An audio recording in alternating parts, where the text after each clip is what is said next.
Qualquer hora, né? Tá bom. Pronto? Tá valendo? Vamos lá. Boa noite. Quinta-feira, 24 de setembro, 19 horas, estamos em São Paulo. Tá? Viemos de Resende agora. Tivemos um evento na Academia Militar das Agulhas Negras. Também um evento no dia de hoje na sede da Superintendência da Polícia Rodoviária Federal, lá do Rio de Janeiro. Tivemos com o diretor-geral, o senhor Ágio, onde foi feita uma entrega de muito material para a PRF. A PRF realmente é uma das instituições que nos orgulha no país, faz um trabalho excepcional, tem batido recorde de apreensão de drogas, armamento e também dinheiro em espécie, desde abril para cá, por coincidência, né? Trabalhando. Desde, na verdade, maio para cá, tá certo? Mudou o ritmo de trabalho, mudou o ministro da Justiça, e tudo começou a fluir melhor na PRF, na própria Polícia Federal. Então, são instituições que nos orgulham. À minha esquerda aqui, a senhora Letícia, é professora em Guarulhos, né? Eu até lembrei agora há pouco, estava conversando com ela, que eu acho que final do ano passado, começo desse ano, uma nova licitação da rodovia Presidente Dutra, que acaba final desse ano, começo do ano que vem. Logicamente, havia uma proposta de terceiros para criar uma nova praça de pedágio lá em Guarulhos.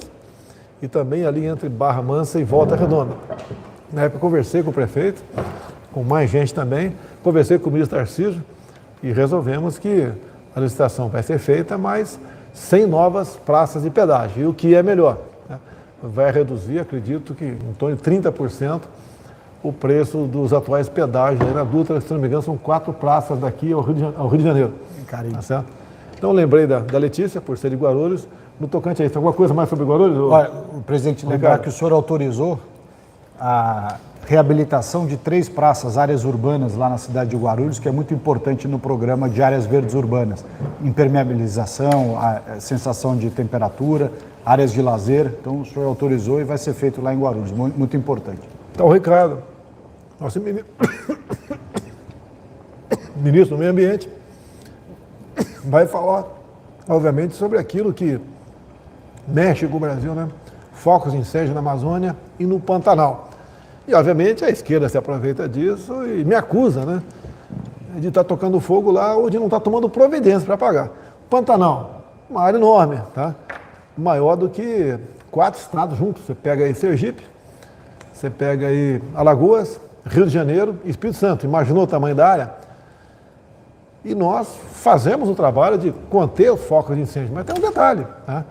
Problemas no passado, medidas equivocadas no passado, que o Ricardo Santos vai falar aqui, que potencializam os incêndios quando eles vêm. E lá a temperatura, até há poucos dias, estava na média 43 graus Celsius, com uma massa orgânica muito grande, tendo em vista, né, medidas equivocadas, erradas ou criminosas tomadas no passado. Que medidas foram essas, Ricardo?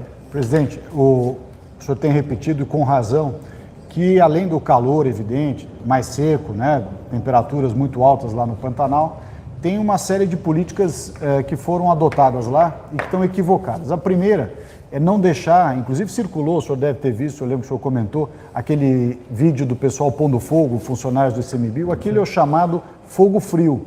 Quando você, fora do período seco, fora do período quente, coloca fogo de propósito e de maneira controlada, para diminuir a quantidade de matéria orgânica, resto de folha, galhos, enfim. E se você não faz isso, durante 2 anos, que é o que vem acontecendo lá, aquele material vai se acumulando e secando, de tal forma que quando pega fogo, do jeito que está acontecendo agora, pega fogo numa proporção que é muito difícil controlar, porque não tomou a medida preventiva no momento correto. E outra coisa que o pantaneiro, né, o produtor rural lá da região, que é um pessoal que, aliás, hoje eu estava lá, né, como o senhor sabe, veio me encontrar aqui, lá em Poconé, no Mato Grosso, o pantaneiro, o pecuarista lá, ele é um colaborador.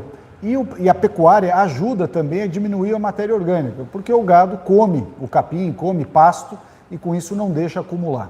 E vem havendo naquela região, ao contrário do Mato Grosso do Sul, que controlou esse assunto, no Mato Grosso, uma perseguição muito grande contra os pecuaristas. Resultado, diminui o gado, aumenta a quantidade de capim e de mato. Quando pega fogo num monte, em volume gigantesco. Além de em parte, não em todo, né? Tem uma cultura regional. É o índio que toca fogo no roçado, é o caboclo também, o pequeno produtor que toca fogo no roçado. Alguns acham que eu devo mudar a cultura. Eu gostaria que pudesse mudar muitas culturas, né, de uma hora para outra. Tá? Mas quem fala isso não tem noção do que está falando. Né? Aqui, por exemplo, podia falar em mudar certas culturas aqui para a área urbana de São Paulo, que tem certas culturas também aqui, que virou cultura, que são prejudiciais ao meio ambiente. Além de, no passado, até pouco tempo, né, você falou agora há pouco, parece que vai mudar isso aí, não poder usar certos... Bloqueador de fogo. Bloqueador de fogo na água. Então, que logicamente o bloqueador aumenta a capacidade de você abafar e acabar com o incêndio. Como é que é a história do bloqueador? O bloqueador, presidente, é um produto cuja composição química é muito parecida com o fertilizante. Você mistura aquilo na proporção de 100 litros de água para 1 litro de bloqueador, no avião, naquele avião que despeja água para combater o incêndio, e aí os voos, né, aquele despejamento de água fica muito mais eficiente. Com muito menos voos, você consegue bloquear o fogo. Por isso que ele chama bloqueador ou retardante de fogo. E aqui, durante muito tempo, não se deixou usar o produto por uma questão eminentemente ideológica. O mundo inteiro usa o bloqueador de fogo. Estados Unidos, Canadá, Europa, Japão. Só aqui que a turma foi postergando esse negócio. O senhor citou a questão do uso do fogo em maneira de cultura, né, uma questão cultural.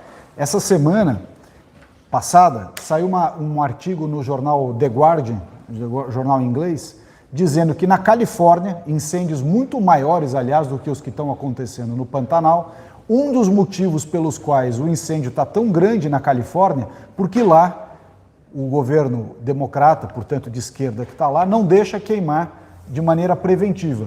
E o jornal inglês diz, olha, essa é uma das razões pelas quais está queimando tanto na Califórnia, porque o governo democrata lá não deixou fazer o uso preventivo do fogo. Outra coisa aqui, né? Sobre o nosso Código Florestal. Na região amazônica, né, a reserva legal equivale a 80% da área. Então, quem tem, por exemplo, uma propriedade de 1.000 hectares, tá? 800 hectares não pode fazer nada. Chama-se reserva legal. Ele pode trabalhar apenas em 20% disso aí. E a Amazônia em si, eu falo, a esquerda chama de mentiroso, né? A floresta pega fogo? O núcleo da floresta, que é úmido, na parte que não é seca, não pega. O que pega fogo é no entorno, onde houve diminuição da vegetação, porque houve intervenção humana. Intervenção essa ao longo de 500 anos, né? 84% da Amazônia é preservada de maneira primária, ou seja, igualzinho quando os portugueses chegaram aqui, 84%. Não tem nenhum outro país do mundo que tem esse nível, com o tamanho da floresta como nós temos, e com esse nível de preservação. E quando é que se gera grande quantidade de gás carbônico, CO2, né? Quando se produz energia, isso mesmo? A queima é uma das formas, mas a produção de energia... E o Brasil, por exemplo, praticamente 80% da nossa energia é de fonte limpa. É renovável limpa. Enquanto que lá fora é o contrário, em torno de 20% apenas. 14% nos países da OCDE.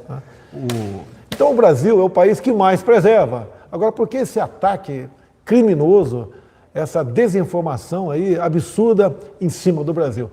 O jogo econômico, né? Nós temos os commodities, né? O que produzimos no campo e, obviamente, países, né?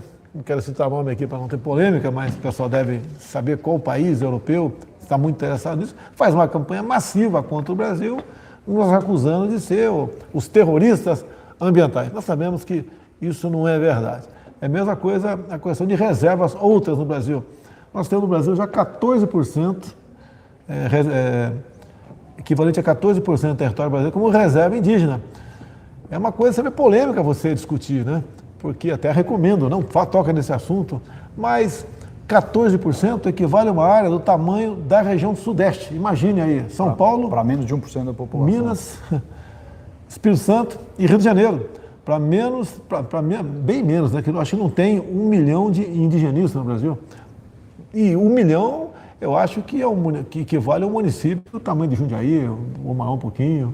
Mais ou menos, Campinas tem mais de 1 milhão de habitantes. Para tudo isso aí. Se aumentar para 20%, como alguns países do primeiro mundo assim o desejavam, eu acho que você simplesmente vai inviabilizar o agronegócio do Brasil. E temos que contar com outra coisa também. Olha os índios do norte do estado de Mato Grosso, os parecis. Eles estão numa situação semelhante à nossa. plantam já, cultivam. 12 mil hectares de soja, presidente, eles produzem lá. Tinha uma multa milionária no passado, porque eles estavam plantando transgênicos, mesmo? Tá? Quer falar? Aliás, é inacreditável, porque o que aconteceu com essa história do transgênico? As fazendas do homem branco, vizinhas à terra indígena, todas com transgênico. Da cerca para cá, só porque é terra indígena não pode usar transgênico. Ou seja, uma coisa totalmente ideológica, porque ou o transgênico é ruim e aí ninguém pode, nem o índio e nem o branco, ou o transgênico não tem problema e todo mundo pode. Por que o homem branco pode e o indígena não pode? Quer dizer, é uma discriminação que não faz sentido. E outra coisa, né, que é uma verdade, as grandes reservas indígenas, pode falar Yanomami, Raposa, Serra do Sol, entre outras, né, é áreas que é quase impossível nós, né, fiscalizarmos. Então, impera lá dentro desmandos, ilícitos também, roubo de biodiversidade, exploração aí predatória dos meios naturais que existem lá, a questão de ouro e outro tipo de minério. Então, isso ajuda a quem está realmente roubando o nosso patrimônio.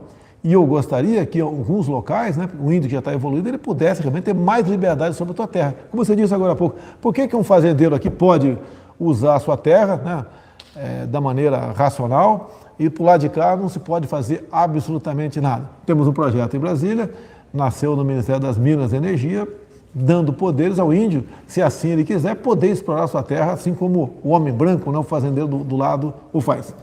E quando o senhor fala bem, explorar significa que o índio, ao poder executar essas ações, ele vai seguir as mesmas regras ambientais que qualquer pessoa, homem branco de outras regiões, segue. Ou seja, cuidados ambientais, licenciamento, não é um liberou geral. Ele vai fazer as coisas direito. Agora, proibir tudo e absolutamente é um convite à ilegalidade, porque o sujeito não vai passar o resto da vida fingindo que não pode fazer nada na terra dele.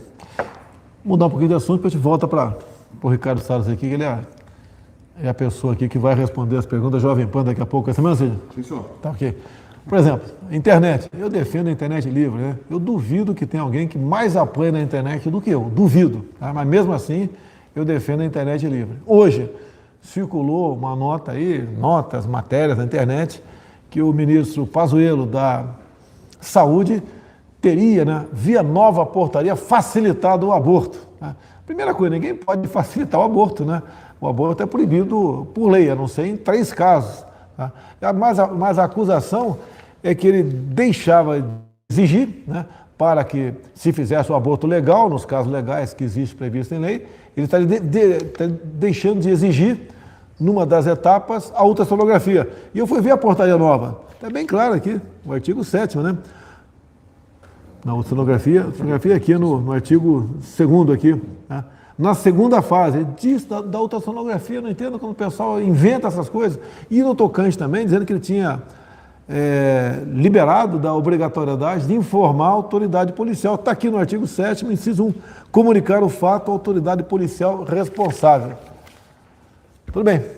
É que eu apelo ao pessoal, não vai de pronto, acreditando em qualquer coisa que está na internet, dá uma pesquisada, né? Tem, eu vi a Bia Kiss fez uma matéria rebatendo esse fake news, essa falsa informação, e ela cita a portaria, cita os artigos. É só na internet, você dá uma olhada, vamos ver se a Bia Kiss está realmente falando a verdade sobre o assunto. Pega a portaria, né, dá uma olhada, bota na tela e vê lá os artigos que ela citou, vai ver que está lá. E o pessoal dá uma certa publicidade a isso, é descomunal, tentando sempre desqualificar o governo federal. E até me acusa. Eu não tenho como saber, não sei quantas portarias por mês ou por ano você já baixou aí, né? Não sei. É saber tudo o que acontece nos ministérios. Obviamente, se algo de absurdo acontece, a gente entra em contato com o ministro e muitas vezes o ministro leva a bola nas costas também no secretariado, como já aconteceu na saúde, a segunda vez com o ministro Pazuello. Uma coisa mais não? Já levou bola nas costas lá no Ministério?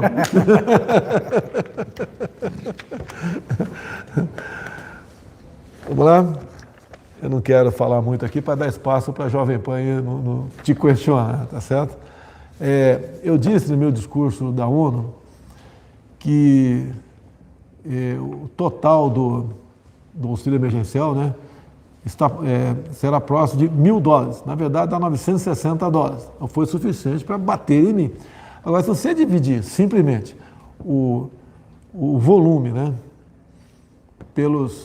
Pela quantidade, você tem um número. Agora você tem que entender muita gente que dos 65 milhões de pessoas que receberam auxílio emergencial de R$600, aquelas 5 primeiras parcelas de R$600, né?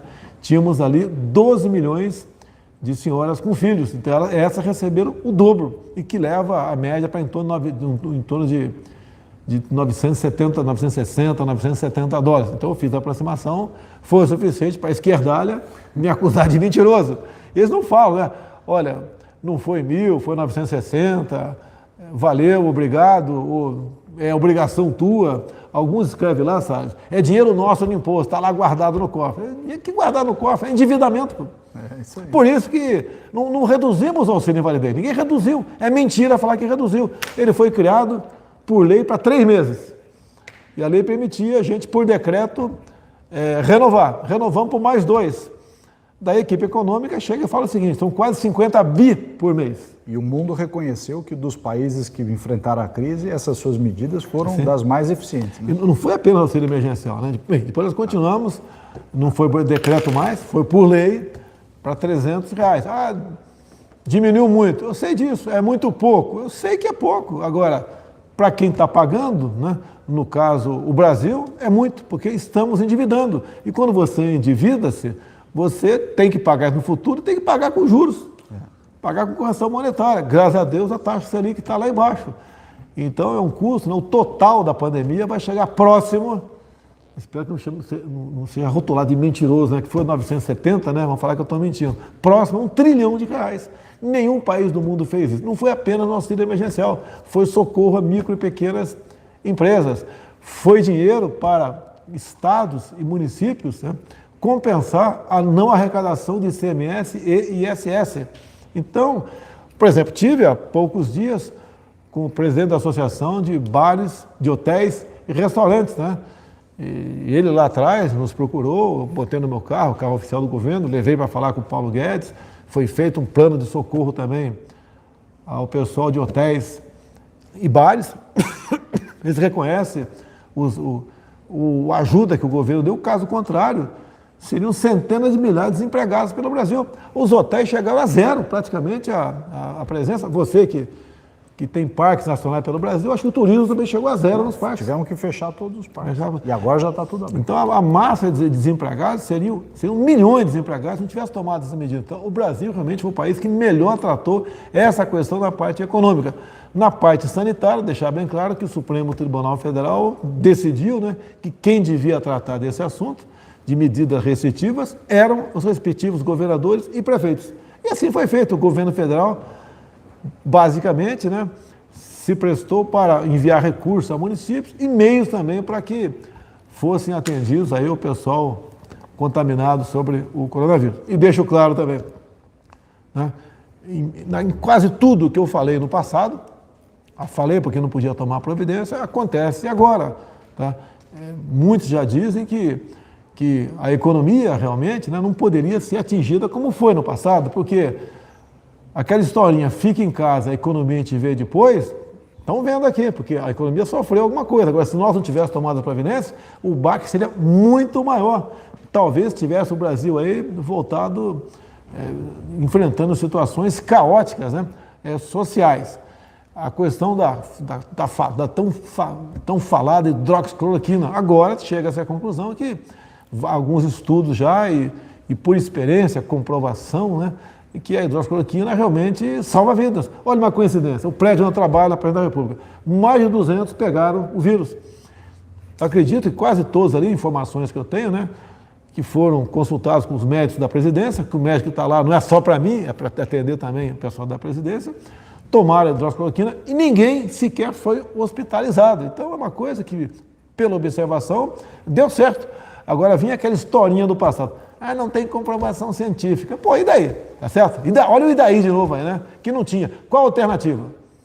Não tinha alternativa, né? Toma a hidroxicloroquina ou não toma nada. Quem não tomou, e de acordo com a idade, de acordo com a comorbidade, não tomou na fase inicial, foram hospitalizados, foram entubados e outros, infelizmente, aí perderam as suas vidas.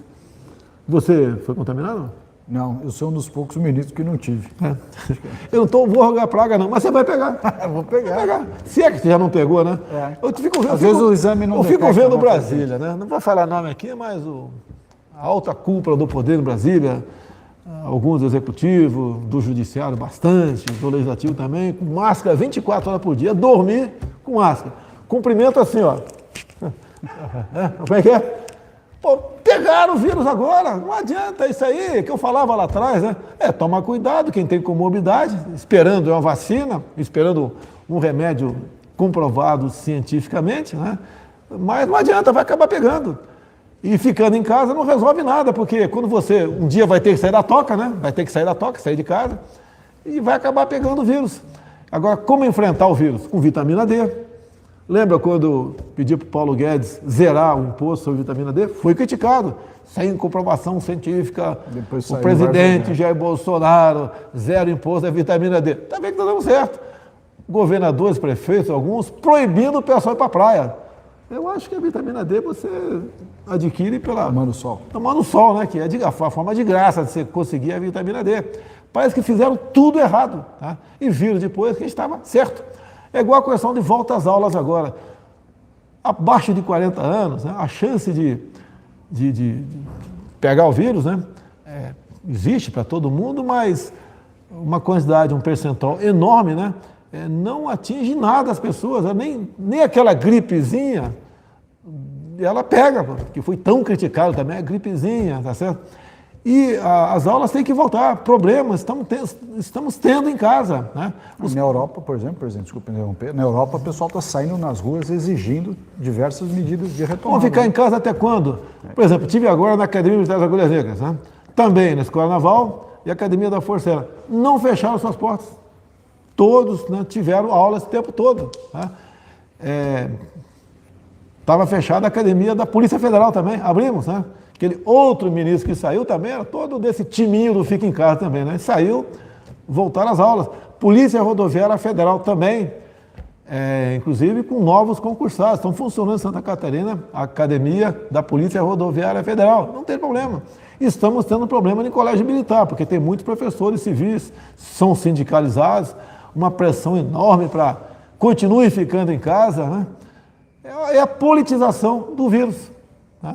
E aquilo que vai acontecer, não tem por que a pessoa se acovardar. É que eu digo, quem tem comorbidade, quem tem uma idade avançada, tome cuidado, esperando uma possível vacina, tá certo?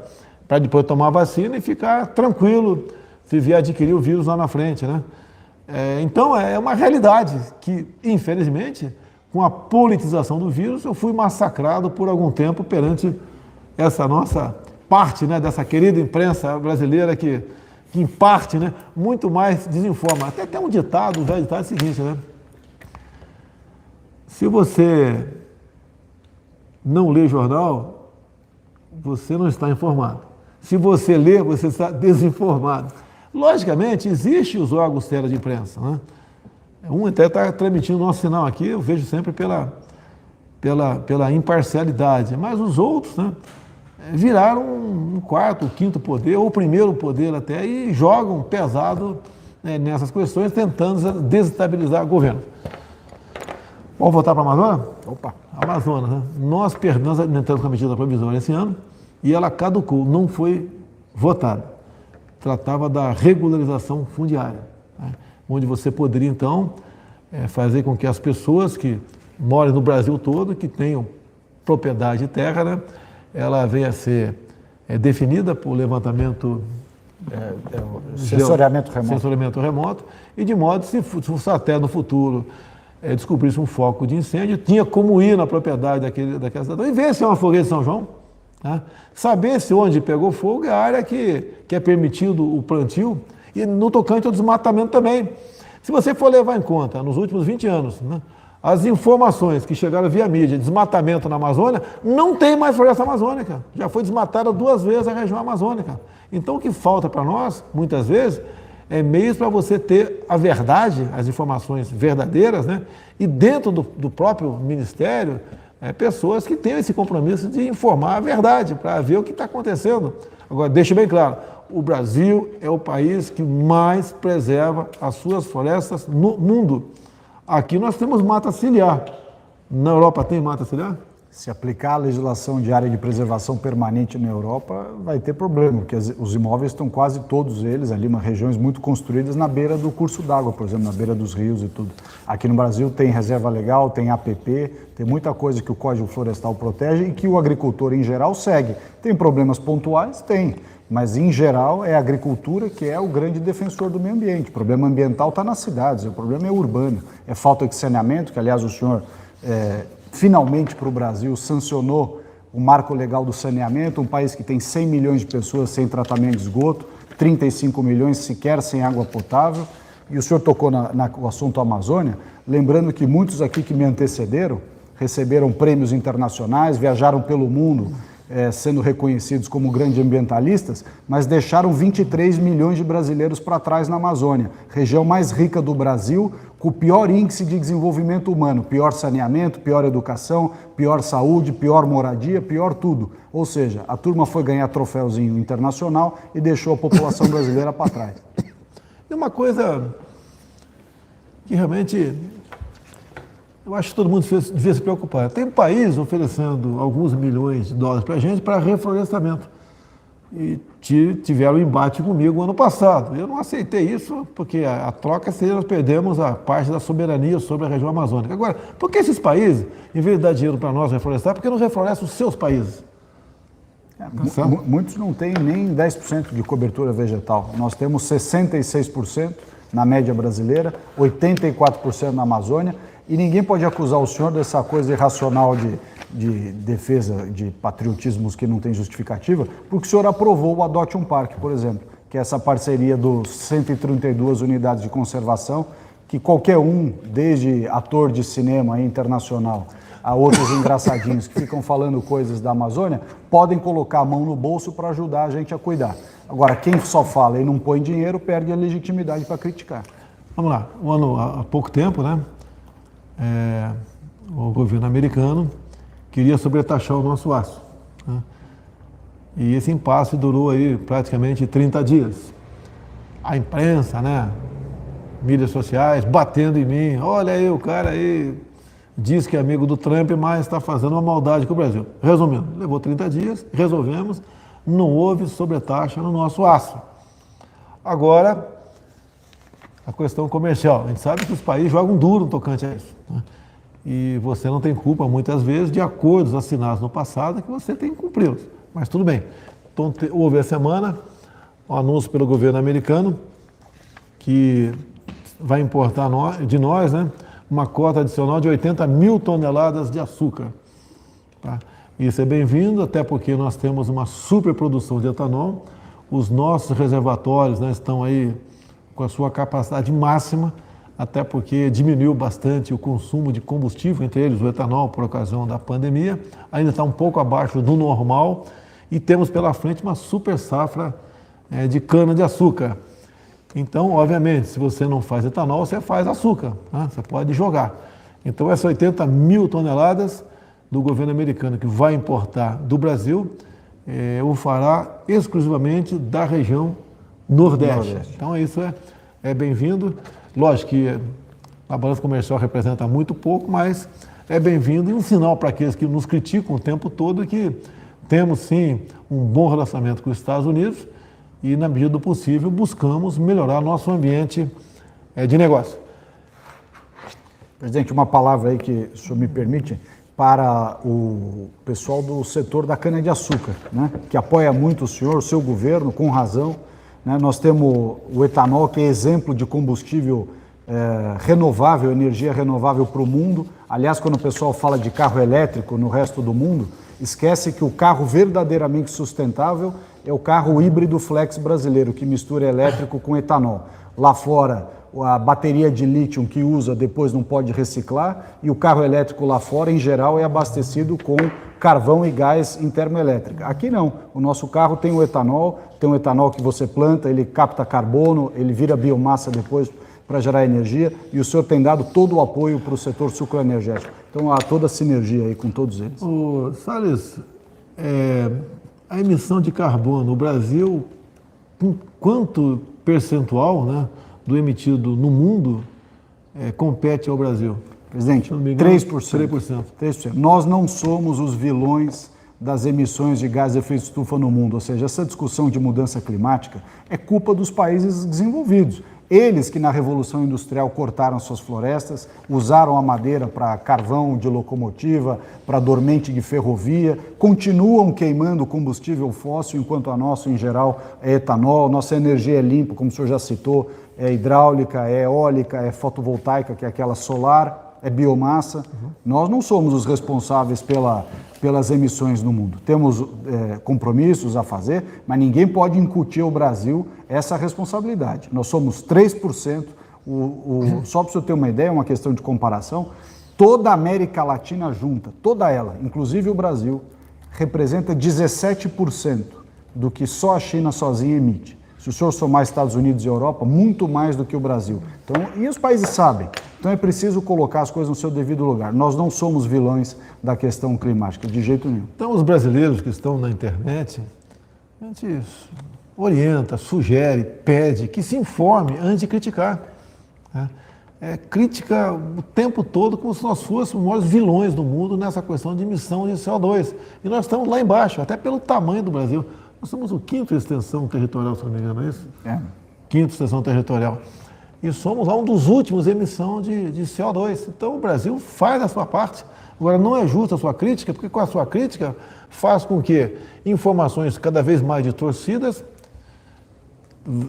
encaminhem para fora do Brasil. E daí qual é a consequência disso?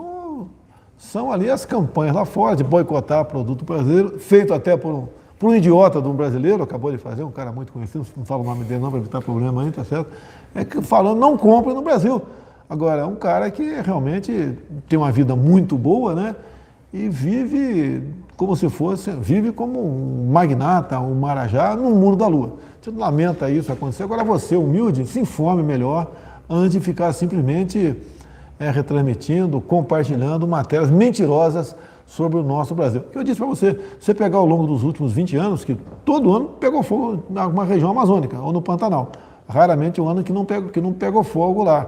Agora, se for contar todas as áreas anunciadas queimadas, você já queimou uma área do tamanho do Brasil, no mínimo.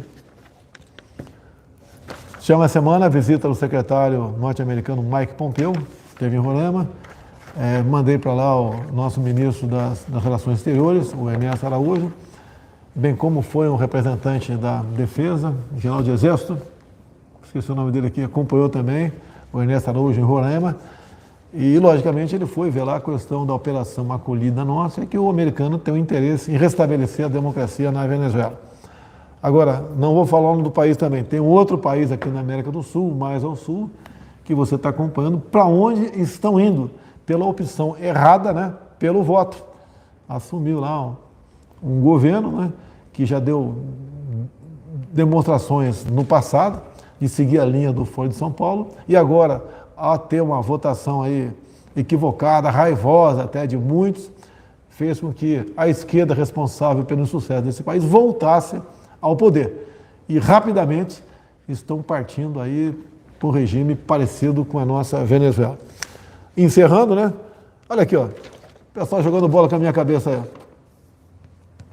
Tá certo? Circulou muito. Isso aqui é liberdade de expressão. Agora, se fosse o contrário, seria fake news, passivo de caçar o mandato, de prisão, etc. Não tem ninguém mais do que eu que sofre fake news pelo Brasil e sofreu por ocasião das eleições. Eu era acusado o tempo todo de racista, homofóbico, fascista, misógino, não gosto do nordestino.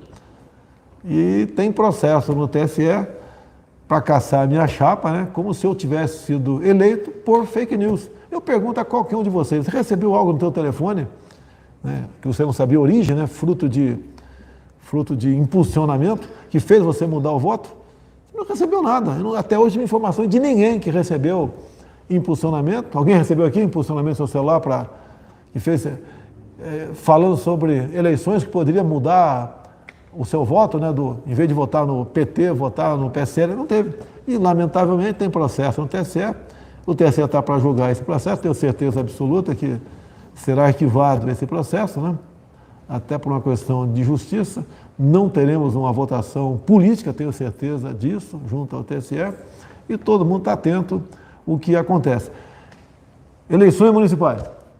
Você está em São Paulo, né? Não precisa falar quem é você deve ter um candidato já, precisa falar o nome, não vou falar o nome dos meus candidatos também. Mas eu tenho um candidato em São Paulo, mas não vou falar o nome dele, tá certo? Tem um candidato em Santos também, não vou falar o nome dele. E também tem um candidato em Manaus, não vou falar o nome dele, né? E, obviamente, se votasse nesse estado, saberia em quem votar. Você já sabe quem votar em São Paulo? Você fala o nome dele. Você sabe quem votar em São Paulo? Depois você me conta aqui para votar. Você vai votar nele ou não? Não sei. Como é que é? Em Santos é uma pessoa que é conhecido por todo mundo, né? E espero que ele cresça aí nas pesquisas, cresça perante a opinião pública. Em Manaus temos um excelente candidato lá, mas eu assumi esse compromisso, não entrar em eleições municipais. Se bem que a gente pode mudar de ideia também, tá certo? E porque se chegar a um ponto tal e eu achar que posso influenciar nas eleições nas três cidades, eu vou me manifestar, porque eu acho que esse candidato nosso, enxergando, tem tudo para fazer um bom mandato para o bem de São Paulo, de Santos ou de Manaus. Bem, Jovem Pan está no ar aqui, Pingo nos Is, né? Facebook, YouTube nosso está com 32 mil pessoas online, Pingo nos Is 82 mil, Jovem Pan 9 mil, então 91 mil a Jovem Pan. Deixou a gente na poeira já. Eu recomendo você, quando acabar a nossa live aqui, sintoniza a Jovem Pan, Pingo nos Is, para assistir aí Augusto Nunes, que está de férias, Vitor Brown, Fiuza e Zé Maria. Tá ok? Vamos abrir a pergunta aí, ô Cid? Vamos fazer a pergunta aqui. Estava acumulado por causa da pandemia, quase 40 indicações de embaixadores pelo mundo foram aprovados e estamos para Israel, está indo aí um general de exército de nome Menandro, tá certo? Ele fez um contato ao longo desse tempo com praticamente todos os governadores, com praticamente todos os senadores, buscou então junto às autoridades o que ele gostaria que o embaixador fizesse lá em Israel. Da minha parte, eu falei para ele que já havia conversado com Benjamin Netanyahu, por coincidência capitão do exército, tá? Já conversei com Yosh Shelley, que é um coronel do exército israelense, que é embaixador aqui no Brasil, que eu gostaria que fosse feito, né, entre outras coisas, algo parecido com o projeto Rondon no passado. A nossa garotada fosse para Israel, ficasse lá, em média, 30 dias, logicamente de graça. A única exigência é que se fale inglês. Tem que ser, né? Não tem condições. Mandar alguém para lá que não fala inglês, hoje em dia é quase inadmissível, né? Alguém que não fale uma outra língua para o seu próprio bem e para a sua própria profissionalização. Para ver a piscicultura no deserto, né? Ver como é que funciona a agricultura lá. Irrigado. Lá chove menos que o nosso Cariri, o nosso sertão, e como é que dá certo a agricultura, como é que eles conseguem, além da garantia alimentar, e de exportar parte para a Europa. Questão de tecnologia também. Então, esse general chegando lá, já está com carta branca para chegar em Israel, vai trabalhar nesse sentido para fazermos algo parecido com o projeto Rondon, para mandar a nossa garotada, os universitários do Brasil todo, sem ônus, para fazer estágios lá em Israel. Boa ideia? Bom programa. Bom programa aí. Israel é um exemplo aí. Cid, vamos lá, pergunta aí. Guilherme Fiuza. Fiuza com a palavra aí.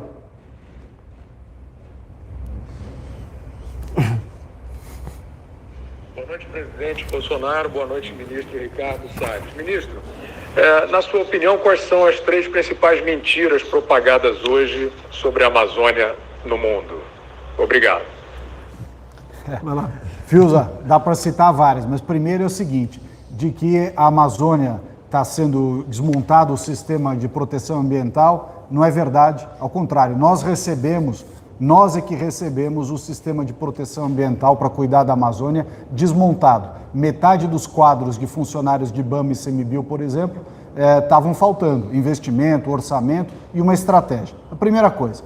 Segundo, as pessoas dizem, olha, vocês estão impondo a população da Amazônia um modelo que eles não querem. Não é verdade. Como o presidente citou hoje aqui, várias terras indígenas, os Cintalargas em Rondônia, os Parecis no Mato Grosso, Caiapós, Munduruku lá no Pará, onde nós tivemos numa operação recentemente, vários deles querem, muitos, trabalhar com agricultura, outros terem algum grau de exploração das suas riquezas minerais, que são as maiores do Brasil. Então não é verdade que nós estamos impondo. O presidente tem dito, tem que respeitar o que os povos querem. Em terceiro lugar, acho que uma grande mentira que está dito lá é que a Amazônia está sendo devastada. Ora, nós temos 84% da Amazônia preservada. Desde que os portugueses aqui chegaram até hoje, 84%, quer dizer, todo mundo que mora na Amazônia. O pessoal acha que a Amazônia é um local vazio. Tem 23 milhões de brasileiros lá. Não é um local vazio. As pessoas precisam produzir, precisam morar, precisam se locomover. E ainda assim 84% está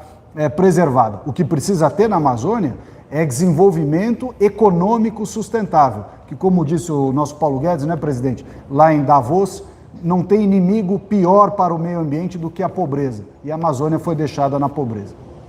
A área mais rica do mundo. Só em Roraima tu encontra uma tabela periódica, né, embaixo da terra, alguma coisa não está embaixo da terra, porque é gás, deixa bem claro aí. E a cobiça está aí.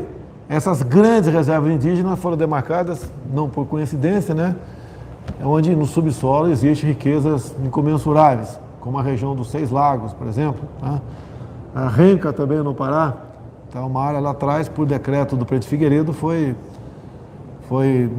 resguardada, tá, para uma possível exploração no futuro. Quase que foi entregue a empresas outras que iriam apenas explorar aquela região, e de modo que em boa hora essa operação foi suspensa e nós esperamos um momento oportuno para ver como explorar essa área.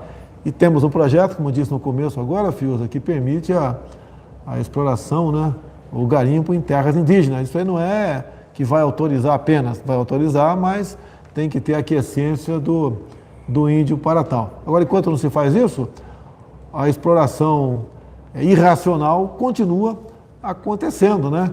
E mandamos para fora grande quantidade de diamante, de ouro, entre outros minérios no momento. Outra pergunta? José Maria. Pois não, muito boa noite, presidente Jair Bolsonaro, boa noite, ministro Ricardo Salles. Ministro, eu gostaria que o senhor falasse o que o Brasil pode fazer, o que pode ser feito para recuperar a imagem do Brasil nesta guerra pelo mercado do agronegócio, né? E mais, qual é a origem destes ataques todos, né? Existem brasileiros torcendo contra o país, ministro? Bom, Zé Maria, eu diria o seguinte: em primeiro lugar, é uma vergonha a gente ter brasileiros que aqui dentro falam mal do seu próprio país para repercutir lá fora, ou vão lá fora falar mal do Brasil também, seja em seminários, seja em encontros, seja em artigos de jornal, o que quer que seja. Por que isso acontece? Porque o presidente foi o primeiro presidente nas últimas décadas que está tirando, né, os assuntos debaixo do tapete. A política amazônica era a política do avestruz. Enfia a cabeça no buraco, faz de conta que já não tinha garimpo ilegal em terra indígena, que já não tinha roubo de madeira, que já não tinha grilagem de terra. E por que tinha tudo isso? Porque o pessoal não queria nem discutir esses assuntos. E o presidente Bolsonaro, de maneira coerente e séria, está trazendo esses assuntos para serem debatidos no Brasil. O pessoal vai lá fora reclamar, porque nós também fechamos um monte de torneira das boquinhas aqui dentro. Um monte de entidades, um monte de organizações, um monte de acadêmico que fazia estudo que não acabava nunca, né? Mas ficava tomando dinheiro do governo. Nós fechamos, ou então que passava pelo governo. Nós fechamos essa torneira e a turma está gritando lá fora também.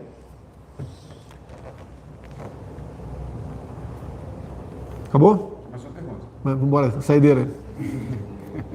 Vitor Brau. Boa noite, presidente. Boa noite, ministro. Ministro, no discurso de terça-feira na Assembleia Geral da ONU, o presidente Bolsonaro chamou a atenção para esse problema da campanha de desinformação promovida contra o Brasil no exterior e falou sobre índios e caboclos que também queimam os seus roçados na floresta amazônica.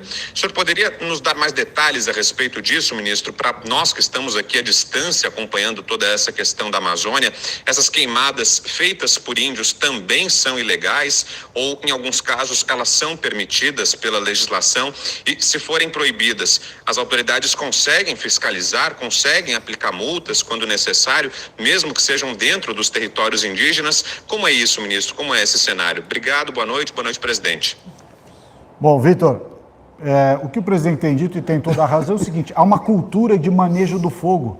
Ela é uma cultura que faz parte. Quando você não tem tecnologia nos lugares, qual é a maneira de produzir agricultura? Corta, põe fogo e planta. Até você vai usando 1, 2, 3 plantações, 3 vezes que você cultiva, na quarta ele muda. Isso é o pequeno agricultor, comunidades tradicionais. O índio também faz isso, faz parte da cultura. Isso quer dizer que qualquer queimada que tem na Amazônia é índio ou caboclo? Claro que não, e não foi isso que o presidente quis dizer. Mas quis dizer que faz parte da cultura ter o fogo envolvido na produção. Produção essa, inclusive, que é feita com baixa tecnologia. Lugares do Brasil onde tem alta tecnologia empregada, você não tem uso do fogo, porque você tem outras maneiras de limpar o solo, de preparar o terreno. É isso que o presidente quis dizer. E é a pura verdade, né? Nós temos realmente essa cultura impregnada no Brasil. O pessoal vai lá fora e fala, olha, todas as queimadas, todos os focos de incêndio são incêndios criminosos. Não, não é verdade. Tem uma parte que é criminoso e está sendo investigado pela polícia. Em qualquer região que houver incêndio criminoso, ele será investigado. Os índios e as comunidades tradicionais que usam o fogo em relação à sua cultura têm uma dispensa, inclusive do decreto que o presidente assinou, e é importante lembrar isso. O presidente assinou um decreto proibindo o uso do fogo no Brasil por 120 dias, exceto para aqueles que necessitam do fogo ou para pesquisa, em casos específicos, ou para culturas, por exemplo, a cana-de-açúcar no Nordeste. Você não tem muita mecanização. Então, a maneira de limpar o local para poder colher é o emprego do fogo. Da mesma forma, o indígena é a comunidade tradicional. Você respeita as tradições, mas proíbe os excessos. É assim que se faz política pública, do jeito que o presidente fez o decreto. Prezado Vitor Brau, Fiuza, Zé Maria, obrigado pela retransmissão aí da nossa live. Agradecer a Letícia aqui também, que gentilmente compareceu aqui para ser a nossa intérprete de Libras. Se eu não me engano, são mais de 5 milhões de pessoas que têm algum problema de audição ou de audição fala, tá certo? Então tem muita gente que nos acompanha por causa disso. Agradecer aqui o Ricardo Salles. Uma coisa mais, Ricardo? Só dizer que a dona Michele pediu para a gente gravar um vídeo, né, em homenagem ao Dia do Surdo. Se eu não me engano, me corrija aqui se estiver errado, era assim, assim, assim, né? Então, parabéns mesmo. Assim, eu já gravei. Assim, então acho que eu sou maluco assim, de não gravar imediatamente esse vídeo. Você já gravou ou não? Já gravamos. Cuidado, hein, que você pode ser sapecado pela primeira dama. Pessoal, obrigado aí. Até semana que vem. Quem está no meu canal, sintoniza aí na Jovem Pan, Pingo nos Is, tem 15 minutos aí para você ouvir os comentários finais aí desses nossos amigos da Jovem Pan. Até semana que vem, se Deus quiser.